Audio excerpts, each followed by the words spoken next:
Hi everybody, welcome back to Did She Just Say Chakra? Today we are going to be focused on a book.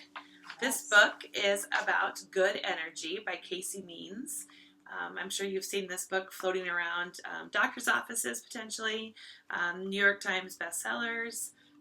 It is Good Energy, the surprising connection between metabolism and limitless health. So we look forward to diving in, sharing some nuggets from this story, and then our own connections as we go. Yeah, I think this is a great way to transition from our last episode where we talked about chakras and kind of the different energy centers of the body, and now we're going to talk about why it's so important to fuel these energy centers, and not only from like that woo-woo energetic standpoint, but also from a science-based metabolic standpoint. So it's kind of combining both of these in that book. Absolutely. And I think what's important too is this is a research-based book. It is a nonfiction book that Dr. Casey Means has written. And she is sharing her testimonial from when she was in practice and then taking this into research and sharing her story. And then also some practical tips for how you can apply this into your life today. I'm actually going to take the 4-week challenge, so I'll be able to share that with all of us as we go. Yeah, I think just to highlight what you were saying, so she started out as a medical doctor, right? She went through all of the school, or all of the schooling, got her degree, was in a doctor's office. She was actually a surgical ENT, I think. Something. Yeah. Yep. Okay. And so she was in performing all these surgeries, and she just kept seeing like reoccurring patients come back, and she's like, why are we not fixing these people? Why are we not helping them heal and get to the root problem instead of like temporarily fixing something over and over? And she just kept thinking about that each time a patient would come in. And so she finally decided, okay, I am going to take a different route, and I am going to try to figure this out and see what we can do to actually not have these patients come in over and over and over again, but like find out what their root problem was. And I think it's important to, we're not here to bash the Western medical system, but it is a little bit of a struggle when you go to the doctor's office and we're not getting to that root cause. There are very few doctors in the Western med system that are actually wanting to dig in with you and get to that root cause. They want to put a Band-Aid, and when I say a Band-Aid, literally a Band-Aid, or give you a prescription for this, or you're in and out in 20 minutes, or it's not really getting to that root cause of what the problem is. And that was her frustration too. She's like, we're just quick fixing something, and that is what the Western med system is all about, right? It's what'd she say? It's an intervention-based system. It's not really getting to the root cause and making life-sustaining changes. Yeah, and I think some of the interesting points that she made was like, doctors are like paid and rewarded for doing certain things. So like high-paying surgeries, like high-price surgeries, high-cost drugs they're getting reimbursed for. So these doctors are motivated by this reward system, not by like she said, sitting down with you for 15 minutes and talking through what you can do for diet and lifestyle changes. So I think that's hard because I don't think a lot of doctors get in there or start being a doctor knowing that. And I Correct. think once they get in there, like you've spent all this money, you've done all this, the time, you have all this debt, and now you're being controlled by this reward-based system that isn't even really helping people. And again, there is so many reasons for a doctor, like acute things, Absolutely. life-threatening infections, breaks, surgery, like things like that. Oh my gosh, doctors are so important. But for fixing like the major issues, what did we say? 80% of our diseases could be fixed by lifestyle changes. Lifestyle right? and diet. Lifestyle and diet changes. Yep. Okay, so 80% of the things people are coming in for with these diseases, such as dementia, Alzheimer's, diabetes, what are some other ones? Like these diseases, if we catch them early and change our diet and lifestyle and focus on what she calls our metabolic function. Like, how is our body's producing energy? How are we creating energy, and how are we using it, which is actually the metabolic system. Her solution is fixing those cells, fixing that metabolic activity, and that seems to help all of those things. It's not like you were talking it's earlier, it's not like segmenting different things and going to doctors for different things. Correct. It's like putting these all in a funnel, figuring out like what is the common thing that we can do to help all of these, and it's diet and lifestyle. And when we talk about lifestyle, we're going to talk about it a little bit later, but it's really everything that you think about when you think of lifestyle. It's your positive mindset. It's who you surround yourself with. Things that we've talked about over the last few episodes. It's sleep patterns. It's screen time. It's Managing getting outside in stress. nature, managing stress. Yeah, so it's not just, oh, stop eating sugary foods and stop drinking soda and you're going to be good to go. So I think that it's important that we think about that as we go throughout this episode. And this episode might be a two-parter. We'll have to just kind of see how it goes. It might be a little bit heavier on the note side as we go. I kind of wanted to share that. We try not to read off of a script too much, but in fairness to the content for today, we want to make sure that we're accurate in what we're sharing from Dr. Casey Means. And so that might be the way we go today. All right, so diving a little bit more into diet and lifestyle. If we want to start by focusing on just simple things you can do with your diet to affect your metabolic function, really, we don't have to be restrictive, right? We should focus less on what we can't have and focus more on what we can have. Otherwise, you don't see this as a positive thing. So focusing more on what we can have, we want to have a plate that is full of the rainbow, for one, like we talked about, fueling your chakras, your different energy centers. So put foods on your plate that are the color of the rainbow, different colors of the rainbow.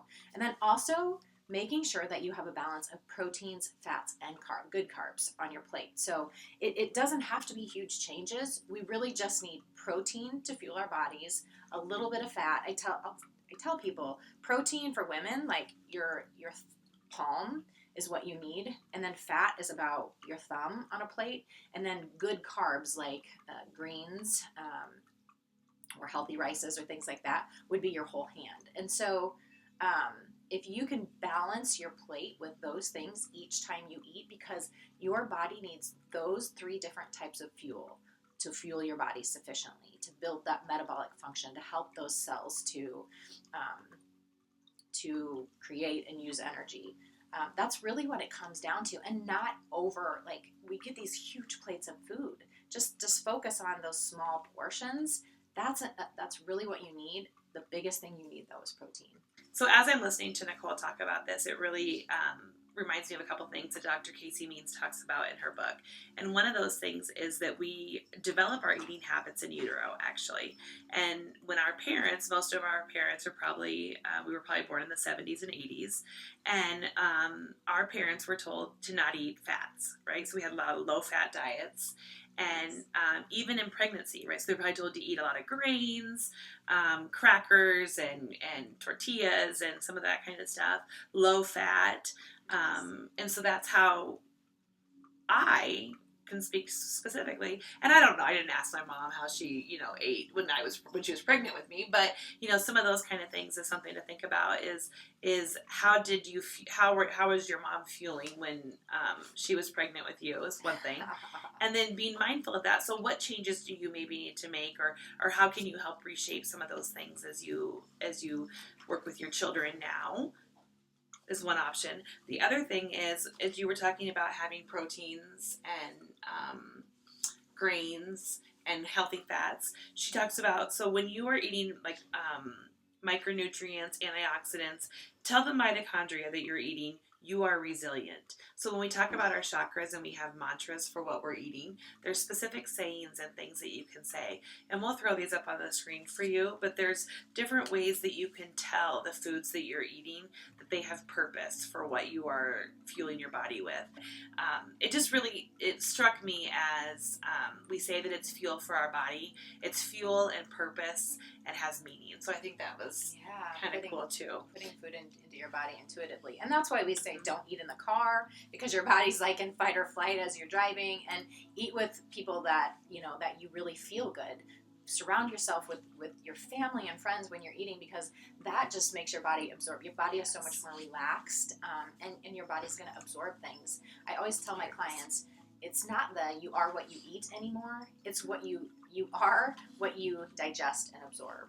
You can eat a bunch of foods, but if you're stressed and your digestive system is like this and your body isn't breaking down things, it's not going to matter. And that's kind of one of the things that we're going to talk about next is like managing stress, which we've definitely talked about this in the past. But if we're not managing that stress, at a foundational level, our bodies are not going to digest and absorb food. And food is your fuel, right? It is. So just think about the key to that. Think about how that impacts your metabolic level and your cellular fuel. I found protein. I have to share it now. Sorry, I got on a tangent. You're fine. Protein tells the cells, let's build. Yes. So that's important. Building blocks for what you need. Yep. So yes, stress. Stress is a big piece. It's easy just to say like, oh, I'm stressed out, I don't feel well, or oh, I'm just run down, I need to sleep, or I need to rest. But what is it that you're going to do when you're stressed? And meditation is actually a really important thing to do because it brings you into that present moment. So when you are stressed out, if you just take a minute and acknowledge those feelings and say, yes, I'm stressed. Yes, I need to take a minute and I need to regroup and refocus. And then what is something that you might do? Maybe you're going to move. Maybe you're going to go on a quick walk. Maybe you're just going to walk around the house and pick up 3 things and put them where they go. What are some other things that maybe they could do when they're stressed? I think just a little bit of breath work. It doesn't need to be. I think she talks about maybe putting some reminders on your calendar to move and to like meditate or get the body calm. But it doesn't have to be anything. If you could have like 3 touch points throughout the day, like morning when you wake up, meditating and journaling, right before you're going to eat, just doing a quick breath work session, or going for a quick walk, or just something to just bring the body down.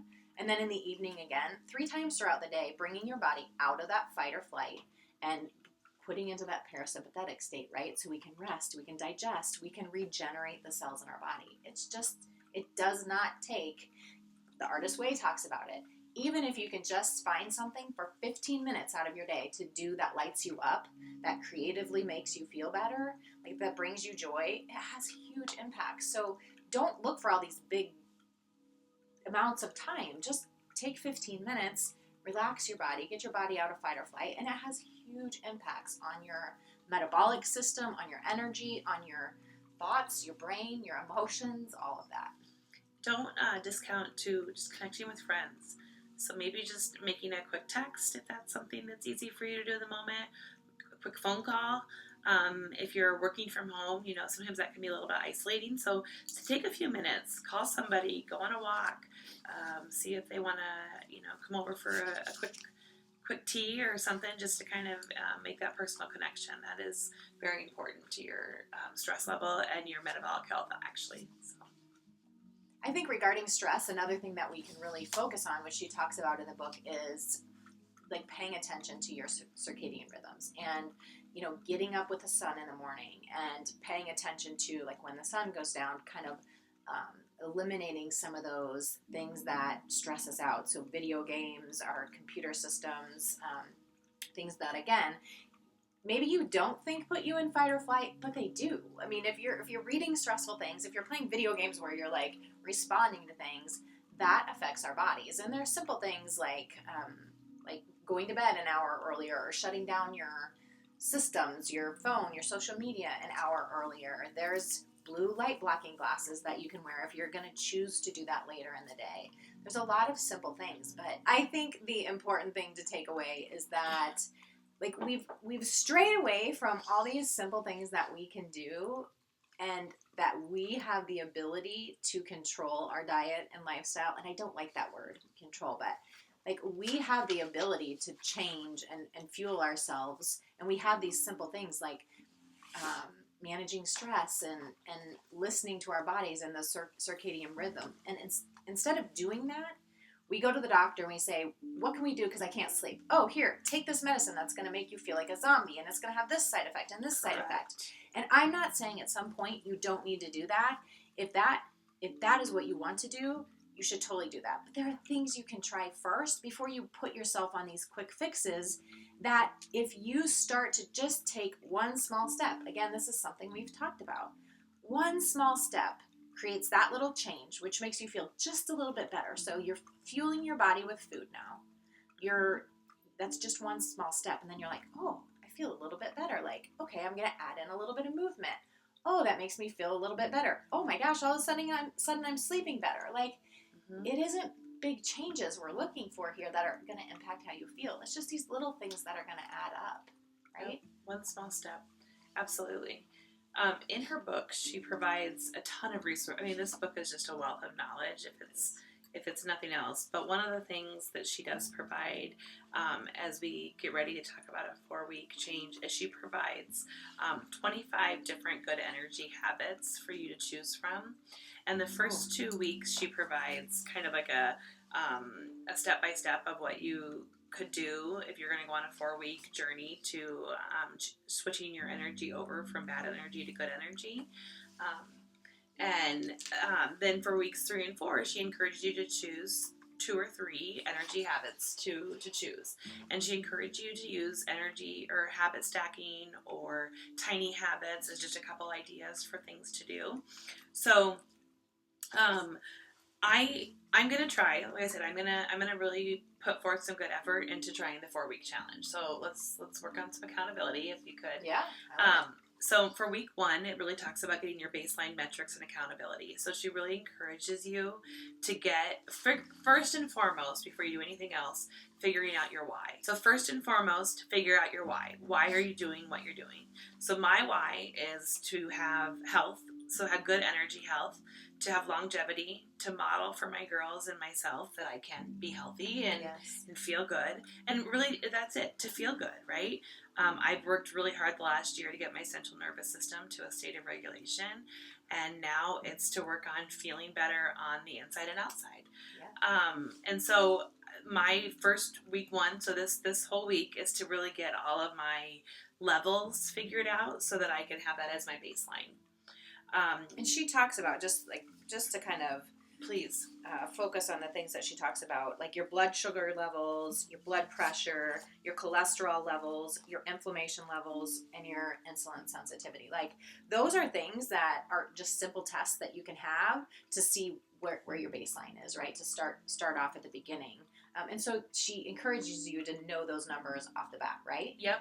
And she says that unless you have, so here's okay, if you have a perfect score, if you have a fasting glucose under than 100, triglycerides under than 150, a HDL over 50, a waist circumference under or less than 88, or a blood pressure less than 120 over 80.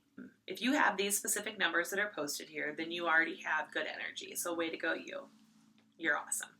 If not, then you might want to consider thinking about some good energy changes and some shifts that you might want to make. We're also going to think about a food journal this first week. A wearable, you can do a glucose monitoring device. That is something they recommend. And then an accountability system. So, Nicole, way to be my accountability system. And then week 2, we're going to focus on food. So what we're actually putting into our body for fuel. And then weeks 3 and 4 are those personalized energy habits. So I have 25 to choose from. So I'm going to kind of think about those over the next few days and the next couple weeks to think about what are some of those that I'm going to focus on. I know one of them is movement for sure because I've already been talking about that. So that is one of them. So that is kind of the 4-week plan that she prescribes to get your energy turned over from bad to good energy. Can you give just like a couple examples in the book of the activities or of the... Yep. So one of the ones actually that I already know that I am doing because I've been slowly working on that is eliminating refined added sugars. So that's one of them. Okay. It talks about eating 3 or more servings of probiotic foods per day. Okay.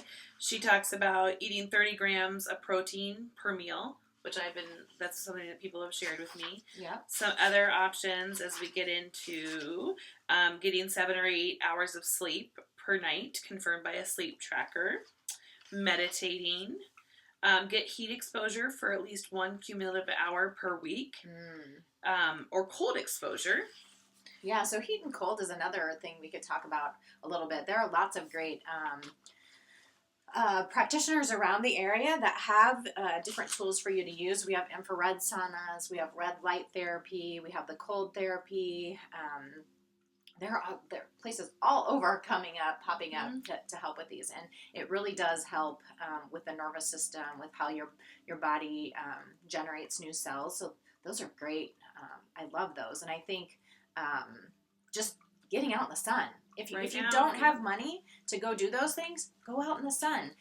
Start your shower with a cold shower, start your shower with a really cold shower. And then finish with a hot shower, or do vice versa. I introduced that to my son, and he does that every time he takes a shower now, just to kind of balance your nervous system. You don't have to have money to do those things. You can do those in an office, or you can just find simple ways to do those at home too. Intermittent fasting is another habit stacking technique. She talks about you could start slow and doing a 12-hour fast, gradually work your way up to a 14-hour.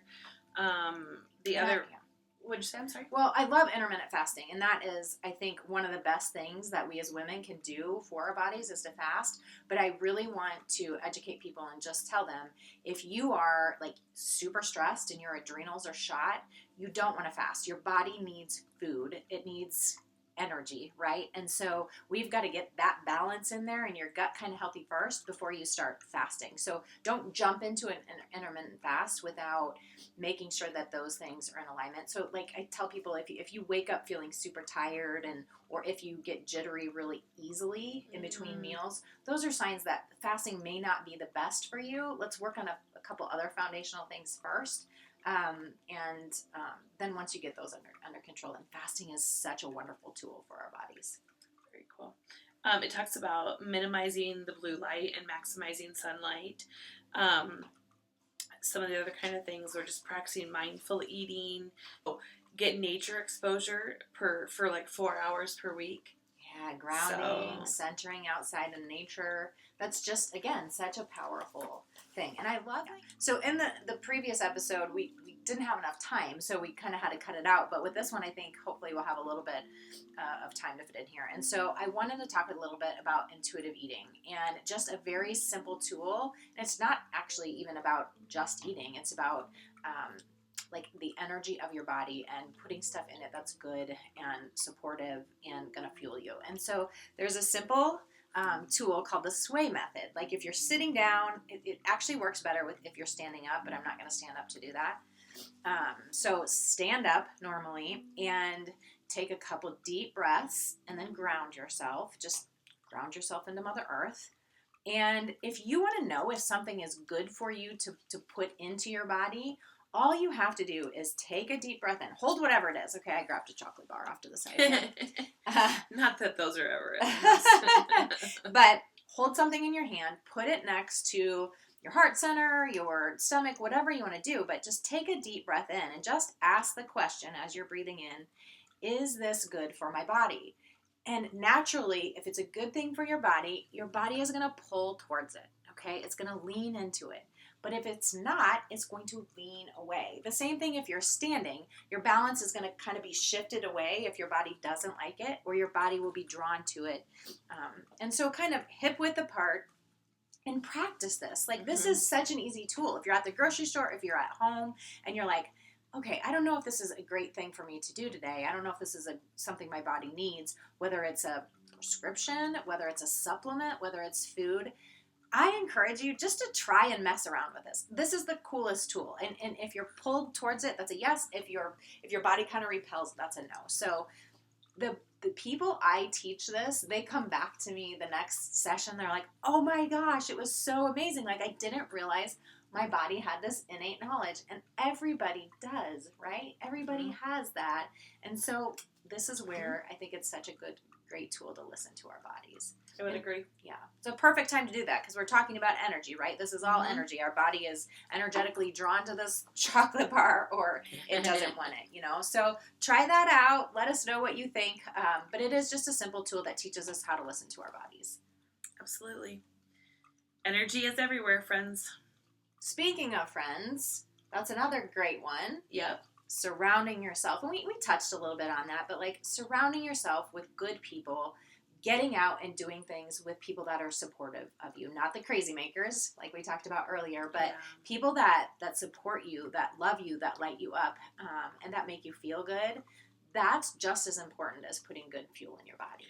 It is, and I think as moms and as parents, we can say all the time, like, oh, I got to do this, or, you have to prioritize making time for people and really see it as an investment in yourself. Yeah. It's just as important as putting fuel in your body. It's the new way. I mean, the old way is like, do everything for everyone else and then deplete yourself. And like now it's like we're learning, okay, take care of ourselves first, and then we have so much more to give. We're better moms, we're better partners, we're better teachers, we're better whatever it is.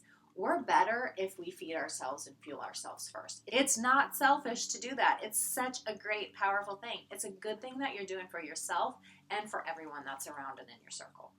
And I think, especially as a mom of 3 daughters, I think if I can model having positive, strong female relationships, that's the best gift I can give the girls, is to surround myself with strong, positive women and loving relationships that they can emulate and, have as they get older as well. Love is the biggest healer of all, I think. It sure is. Yes. Well, I think that's a perfect way to end our day today. We really hope that you share, subscribe, and share this with someone that you feel could use this message today. We're really wanting your support in building our podcast and reaching others and connecting with others, so we can help them to live happier, healthier lives. Absolutely. And if you know of anybody who is looking to expand their business, please reach out to us. We are always wanting to help local shops, healers, anybody in the community here that's looking to grow. Yes, don't forget to check out Radiate Light. Stacy has a growing business in the community right now where she is really reaching out to connect businesses, women, holistic practices, and really get the message out there for all the beautiful souls and all the beautiful practices out there that are available to us in this area and maybe surrounding areas later. Yes. So thank you for that. All right, everyone, have a great day, and we'll see you next time. Friends, check out Christine Krause and her amazing business, Healing Soul Transformations. She is an amazing Japanese acupuncturist focused on healing at all levels. Japanese acupuncturist uses smaller needles, and she stays with you the entire session. She uses sound therapy, essential oils, and pays extreme attention to detail. Not only does she do Japanese acupuncture, but she also does ear candling, chakra balancing, aromatherapy, ionic foot detox. She's Reiki trained, is a nurse, and trained in Oriental medicine. Reach out to Christine for more information. 615-202-0166. You won't be disappointed.